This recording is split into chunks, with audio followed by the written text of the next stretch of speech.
ఆ, నా తరపున ప్రజల తరపున పార్టీ తరపున శుభాకాంక్షలు, స్వాగతం సుస్వాగతం అండి. ఒకటి, అల్ఫలా యూనివర్సిటీ ఏదైతే డాక్టర్ టెర్రర్ మాడ్యూల్, ఇందాక గఫూర్ గారు చెప్పినట్టు చదువు సంధ్య లేనటువంటి వ్యక్తులు చేస్తే ఒక రకం. నిన్న ఉమర్ రవి వీడియో కూడా ఒకటి చూసాం. అతనికి ఎంబీబీఎస్ చేశాడు, ఎండి చేశాడు, నెలకి 4-5 లక్షల జీతం.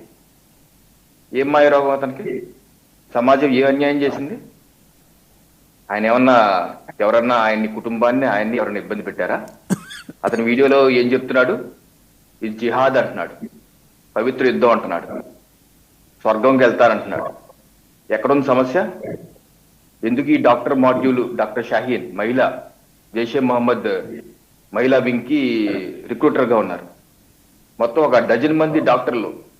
ఏంటి వాళ్ళు మాయరోగం? ఎవరినాళ్ళు ఏ రకంగా వాళ్ళు ప్రభావితం అవుతున్నారు? జిహాదీలు అవుతారని ఎందుకు అంటున్నారు? ఎవరినాళ్ళు చేస్తున్నారు?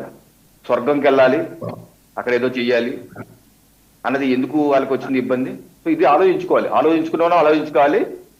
ఆ యొక్క సామాజిక వ్యక్తులు కూడా దీని మీద బాహాటంగా తప్పు పట్టాలి.